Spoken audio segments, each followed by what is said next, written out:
Madame, mademoiselle, monsieur, bonjour et bienvenue dans notre magazine Il était une fois. Merci d'être avec nous. Il était une fois piano-plage. Rappelez-vous, Philippe, Pierre Rapsat chantait « Tous les rêves sont en nous ». Des rêves qui élèvent l'homme et qui donnent envie d'un monde meilleur. Et aujourd'hui, nous vous proposons de rêver avec nous et avec notre invité.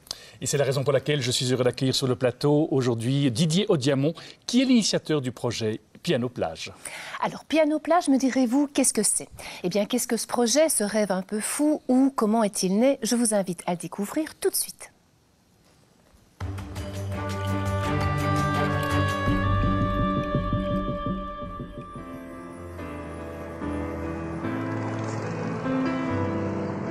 C'est ici, en bord de Meuse, que tout a commencé. Le 20 septembre 2005, Didier Audiamont se promène à Anhé, le long du fleuve. Et c'est une journée comme les autres. Lorsqu'une péniche le dépasse, chargée de matériel, il la suit des yeux. Alors qu'elle entre dans l'écluse, la vision d'un piano géant s'y superpose. Et cette image ne le quittera plus.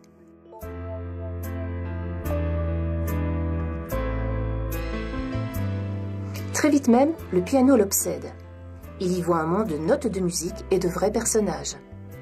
Un piano géant qui serait en quelque sorte le gardien de l'harmonie entre les êtres, la nature et la musique. Ce gestionnaire rationnel serait-il atteint d'une douce folie? Certains l'ont cru, n'hésitant pas à le traiter de la Bernadette Soubirous du piano. Lui n'a de cesse de remuer ciel et terre pour concrétiser son projet qu'il baptise bientôt Piano-plage. Et il y arrive.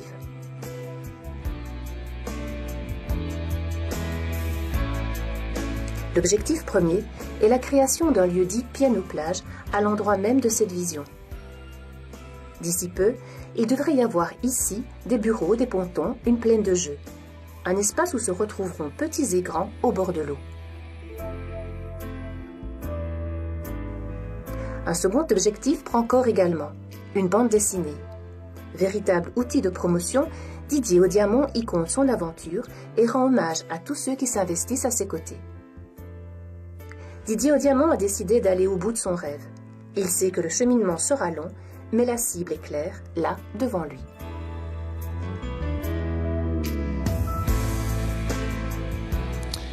Didier Audiamont, Charles Delay, bonjour. Bonjour. Alors Didier Audiamont, merci d'avoir accepté notre invitation. Alors avant ce fameux rêve, que faisiez-vous dans la vie? J'ai eu deux activités. D'abord, j'ai été gérant d'une entreprise dans le secteur de la fabrication du papier. Et puis j'ai une concession automobile. Et puis j'ai quand même eu aussi un petit parcours, j'ai assisté, on va dire, en gestion, quelques ASBL satellites de l'Université catholique de Louvain. D'où la raison qu'on voit dans la bande dessinée, à un moment donné, le lycée Martin V. Tout à fait, tout à fait. Mon bureau était justement là. Alors, ce rêve, pour vous, c'est une apparition qui est venue d'ailleurs ou bien c'est une interprétation de ce que vous avez vu? Je crois que je vais vous décevoir. L'image que j'ai eue, que j'ai ressentie, je l'ai ressentie avec des yeux d'un enfant de 7 ans, pas plus. Et donc, mais ça a été quelque chose de très très fort, qui m'a poursuivi les nuits qui ont suivi. Et ce piano est devenu vraiment rapidement, pour moi, gardien de l'harmonie entre les êtres, la nature et la musique. Il contenait le monde des notes de musique, des vrais personnages. Et surtout, il portait 4 valeurs. Et ces 4 valeurs qui portent vraiment le projet, c'est l'écoute, le partage, l'intergénérationnel. Alors, on reviendra sur les valeurs tout à l'heure si vous voulez bien, mais vous avez vraiment pris le risque de tout lâcher? Oui, je pense qu'il y a eu un avant, il y a eu un après. Et donc, c'est en 2007 que j'ai pris la décision de tout lâcher pour développer le concept. Et votre épouse vous a suivi dans ce projet, s'est dit tu as tout à fait raison, vas-y mon chéri, ou bien... Enfin, vous n'avez peut-être pas le mon chéri d'ailleurs, je sais. Non, elle m'appelle toujours Didier. Simplement, c'était un parcours très, très compliqué. Mais j'ai le plaisir de vous annoncer aujourd'hui que je suis toujours avec mon épouse et que je dis toujours que je pense une des plus belles qualités dans un couple, c'est la confiance qu'on peut mettre dans l'autre. Elle n'a jamais pu entrer vraiment dans le projet. J'étais entouré, mes enfants, j'ai 4 enfants, se sont beaucoup inquiétés pour ma santé mentale, et donc à juste titre peut-être. J'ai un fils qui est fiscaliste qui m'a dit « Mais papa, une vision en bord de Meuse, c'est du grand n'importe quoi ». J'ai entendu parler d'Abernadette Soubirous du piano, etc. Donc le cheminement était très compliqué, mais j'ai été porté par ces valeurs depuis le début, et j'ai la conviction qu'on ira au bout de tous les objectifs. Alors qu'est-ce qui a changé dans votre vie? Je pense que moi, d'abord, je me suis découvert. Je pense que jusqu'à 50 ans, je me suis trouvé un peu con, je ne peux pas le dire autrement. Je ne me suis pas posé beaucoup de questions par rapport à mon éducation, par rapport à l'environnement, etc. Et puis, cette vision a transformé, je dirais, ma vie. Je crois que je me suis enfin trouvé moi-même, d'abord. Et je pense que tout a changé.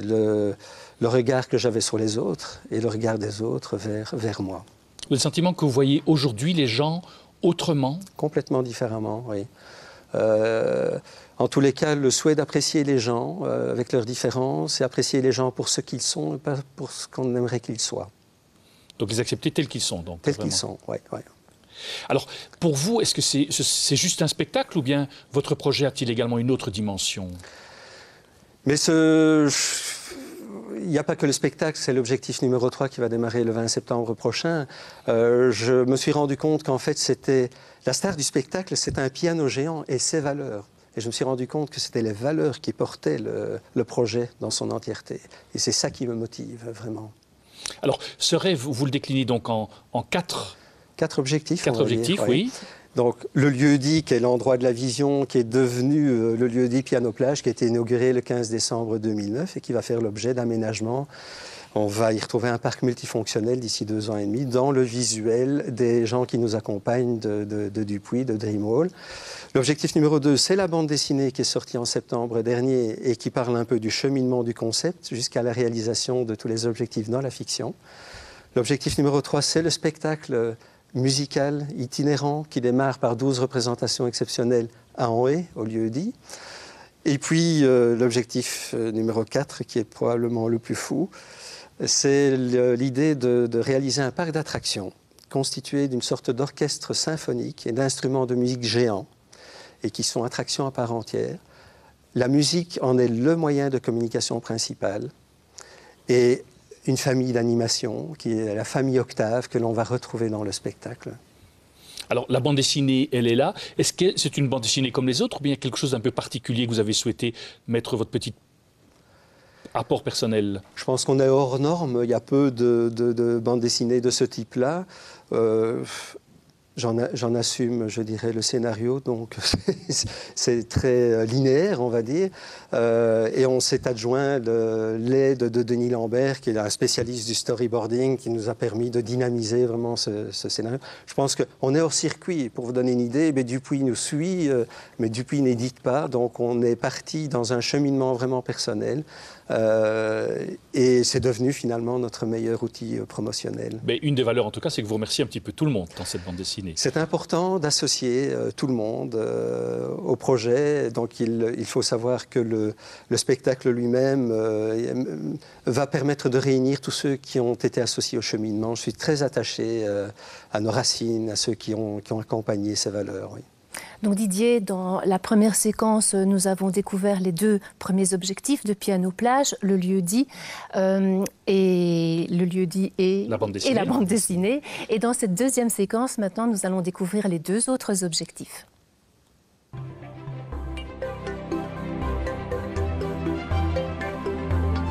Piano-Plage, c'est aussi un spectacle musical, avec une star inhabituelle, un piano géant.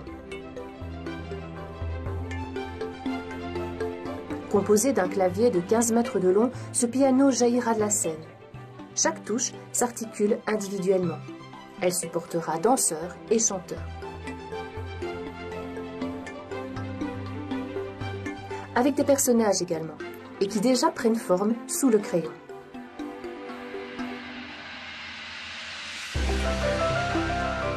Le spectateur, après avoir traversé des cabines de plage, sera plongé dans un environnement de plage et de vacances. Un spectacle itinérant qui pourra s'implanter n'importe où. Un dernier objectif est le parc d'attractions. Parmi les projets piano-plage, celui-ci est de loin le plus ambitieux. Ce parc sera constitué d'instruments de musique géants. Chacun de ceux-ci sera une attraction à part entière et la musique le mode principal de communication. Il pourrait aussi accueillir le spectacle de manière permanente. Didier Audiamont a la conviction que ce parc verra le jour.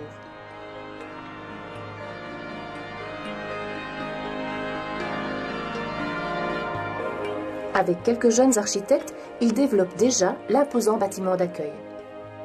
Un lieu pour accueillir le parc est à l'étude et des propositions concrètes d'implantation commencent à voir le jour.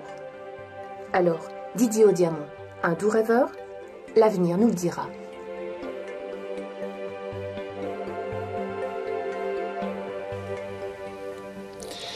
Didier Audiamont, un doux rêveur. Vous avez, dans la première partie de ce magazine, parlé de 4 valeurs. Alors, l'écoute, le respect, le partage, l'intergénérationnel. Pourquoi ces valeurs-là, en fait, parmi tant d'autres valeurs possibles?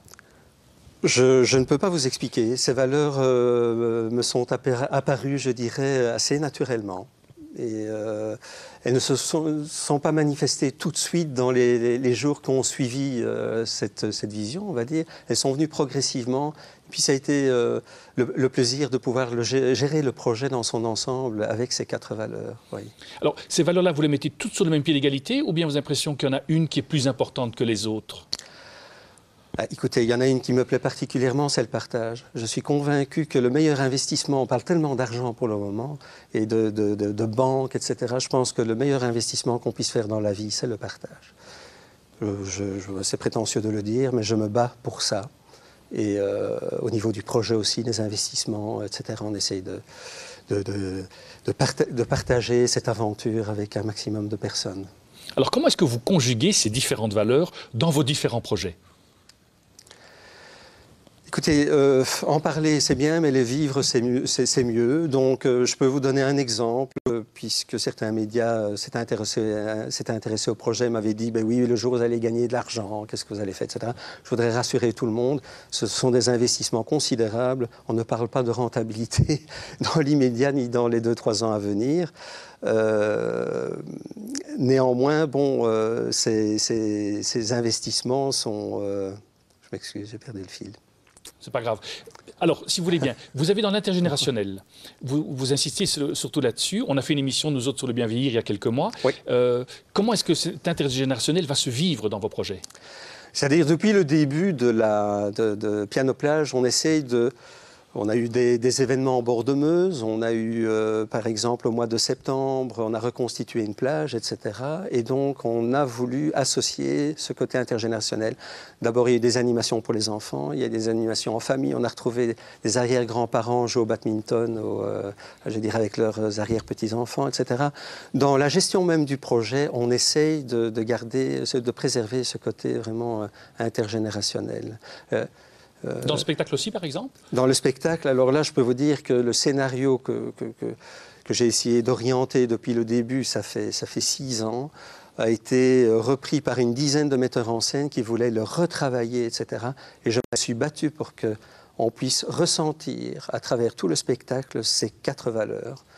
Et je dirais que la plus belle critique, le plus beau commentaire qu'on pourra avoir après le spectacle, c'est d'entendre « Ah ben oui, j'ai retrouvé les valeurs dans le spectacle ».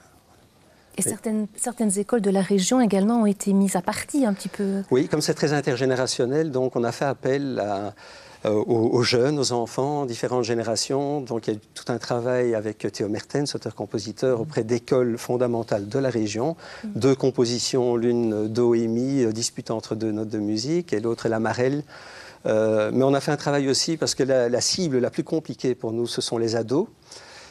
Et donc, au niveau des adolescents, on a fait un travail avec une classe de 3e du collège Cardinal Mercier à Braine-l'Alleud. Et donc, on a composé un slam avec le texte, je dirais les paroles, les mots de ces jeunes ados. Et dans le spectacle, on va retrouver 7 auteurs-compositeurs. Ce piano ne peut pas... jouer les compositions d'un seul compositeur. Donc on a 7 auteurs-compositeurs, on a des genres complètement différents, du R&B, du slam, du slow, etc. Donc le spectacle musical, c'est un projet absolument titanesque. Il a fallu trouver le thème, il a fallu trouver l'histoire, il a fallu trouver la musique, il a fallu trouver les chanteurs. Et nous vous avons suivi d'ailleurs dans un casting que vous aviez réalisé à Bruxelles. Vous allez découvrir que le choix n'était pas facile. Aujourd'hui, c'est la dernière ligne droite pour l'équipe de Piano Plage. Dans ces locaux bruxellois, l'heure est au casting. Et comme un casting ne s'improvise pas, Didier Audiamant s'est entouré de professionnels. Dans un spectacle musical, la polyvalence s'impose et différentes épreuves attendent nos candidats. Mais qu'est-ce qui les attire dans ce projet? Dès que j'ai vu le site internet, j'ai tout de suite accroché au concept qui est quand même très poétique et aussi très fédérateur. Donc c'est pour ça que j'ai voulu tenter ma chance. Maria, Maria, Maria, Maria. Piano Plage est vraiment un projet qu'on n'attend pas, avec des valeurs auxquelles on tient vraiment, et ça touche beaucoup le public pour l'instant.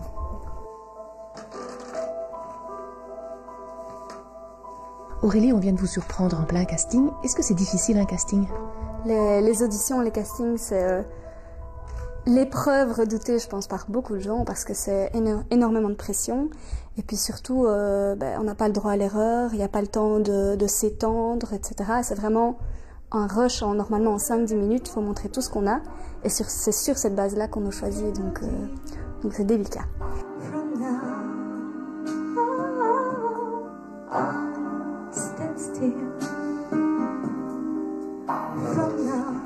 Bonjour. C'est moyen. Bonjour Estelle.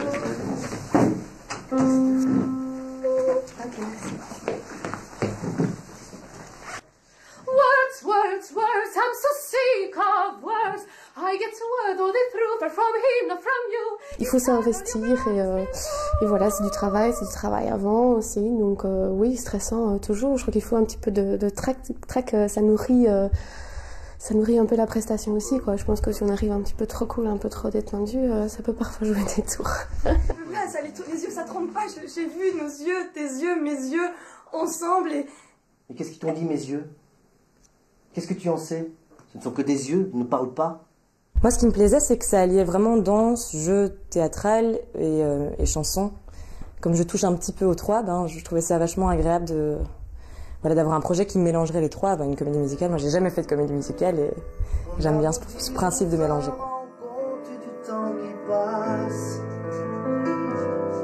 On a beau faire, c'est la nature qui nous dépasse. La vie est comme une journée qui nous a tellement enseigné pour des doux rêves qui ne se laissent pas oublier. Tandis que dans notre air, tous les êtres respirent. Le vent caresse le silence de leurs soupirs. Et quand la mer les abandonne, restent ces accords qui résonnent. Deviennent ces lueurs, tous ces espoirs qui nous passionnent.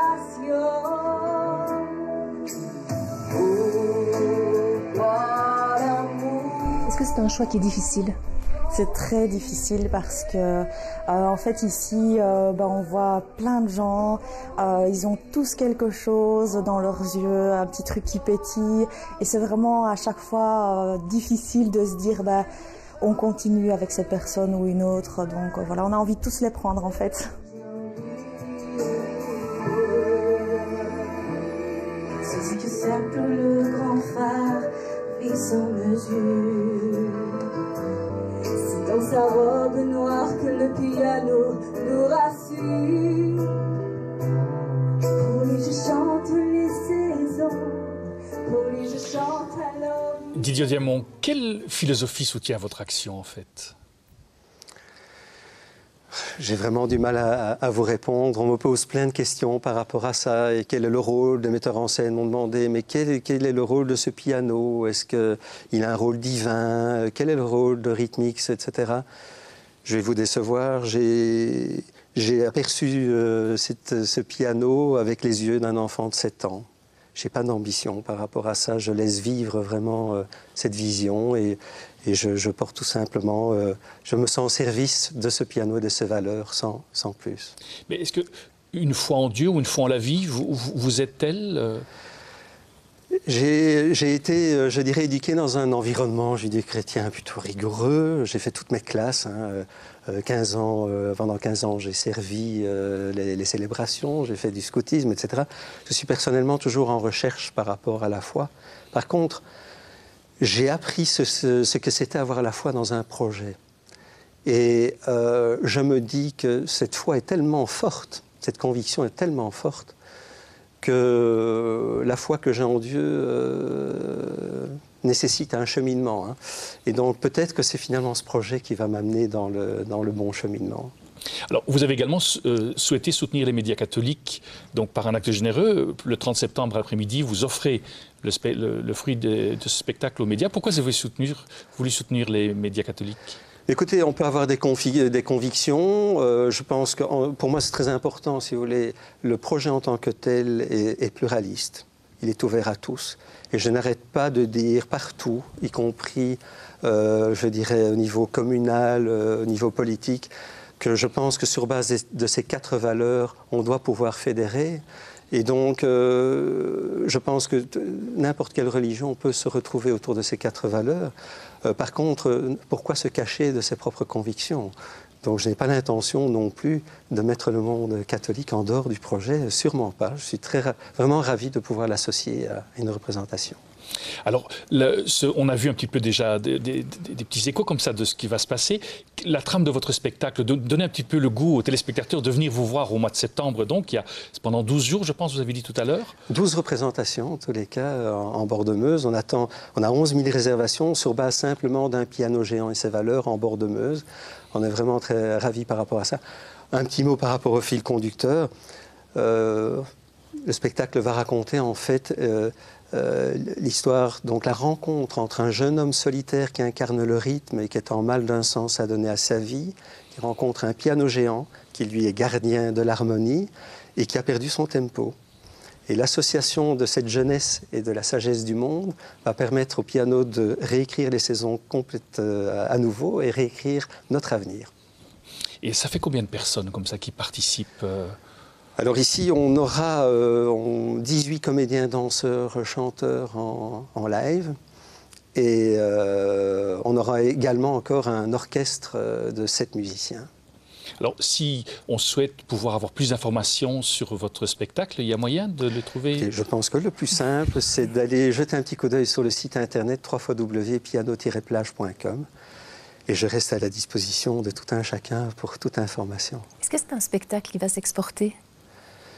Je ne vous cache pas que, vu les investissements, il y aurait intérêt à ce qu'on puisse le sortir du village d'Anhé et de Maretsu. Donc oui, on a prévu dans notre plan financier 300 représentations. Et donc, on attend de voir. Je vais vous dire, ça nous tient très à cœur de commencer par Anhé et pas par Bruxelles. On a un projet en France, le Tréport, pour ceux qui connaissent, un port en Normandie, une association d'une mairie communiste, le Tréport, d'une mairie UMP juste à côté, Mers-les-Bains, d'une mairie socialiste à eux, le Tréport, une association pour mettre le piano géant, piano plage et son chapiteau au milieu du jeu de quilles. Ça, c'est le projet. Et on fera Paris avec prétention si on a le temps après. Le public cible, intergénérationnel, des gens qui ont envie de partager, du respect, de l'écoute? Oui, tout à fait. Toutes vos valeurs sont là. À confirmer le 20 septembre. Donc, on met tout en œuvre pour. Eh bien, nous ferons une joie de vous retrouver. Donc, en tout cas, le 30 septembre après-midi, les médias catholiques seront présents à votre spectacle. On sera très heureux de pouvoir vivre tout ce que nous avons pu déjà découvrir. Merci à vous, en tout cas, de nous avoir fait entrer dans le monde de la magie de Piano Plage. Et nous nous retrouvons alors dans quelques instants pour notre chronique du jour.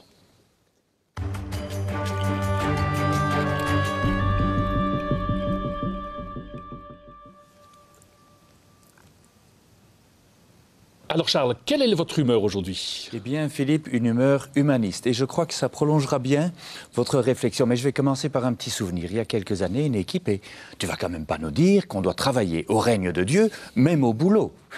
Ça, c'est bien les croyants. Ils sont là un petit peu dans deux mondes différents. Il y a la vie quotidienne et puis les églises. Il y a le boulot, le business et puis un petit peu de religion. Mais qu'est-ce que ça veut dire finalement? Travailler au règne de Dieu. Vous connaissez la phrase de saint Irénée. La gloire de Dieu, c'est l'homme vivant. Donc, travailler au règne de Dieu, c'est faire vivre l'homme, c'est humaniser notre terre, tout simplement. Voilà ce qu'est le royaume de Dieu. Alors, un disciple du Christ, au fond, il devrait ressembler à un escargot qui porte avec lui sa maison, qui porte l'évangile, parce que c'est là où on est, jusque dans le business, qu'il faut faire naître le royaume de Dieu qui se traduit en d'innombrables valeurs, dont 4 dont vous nous avez si bien parlé.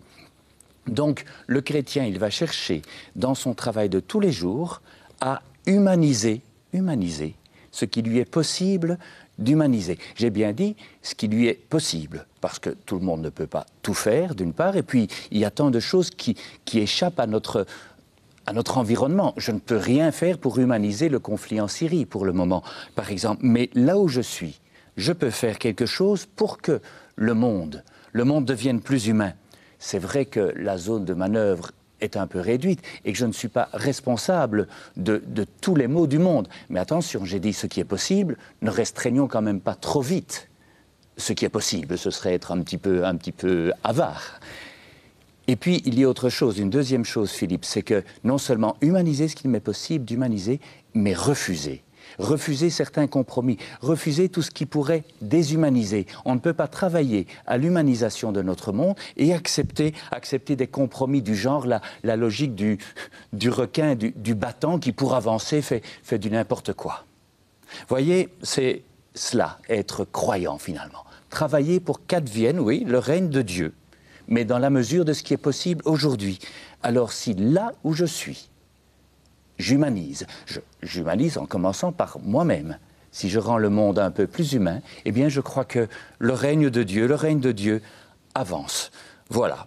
Et où pouvons-nous humaniser? Comment pouvons-nous humaniser? Ben là, chacun est renvoyé à sa propre conscience. Et c'est devant elle qu'on est responsable. Le père François Varillon, un jésuite, disait « Dieu divinise tout ce que l'homme humanise ». Au fond, le règne de Dieu, ce sera la transfiguration de tout ce que nous aurons vécu dans l'humble et obscur vécu quotidien. J'aimerais bien citer aussi Gérard Bessières qui disait « Que ton règne vienne » dans Notre Père. Là, hein, on ne peut pas dire que ton règne vienne avec des lèvres distraites ou bien murmurer ces mots sans qu'il nous embarque tout entier. Alors voilà, des croyants engagés. Voilà ce que j'espère donc, et même en temps de vacances. Merci Charles. Nous arrivons déjà au terme de notre émission. Merci d'être resté avec nous. Au nom de toute l'équipe qui l'a préparée, il ne nous reste qu'à vous souhaiter une excellente journée et nous vous disons à très bientôt.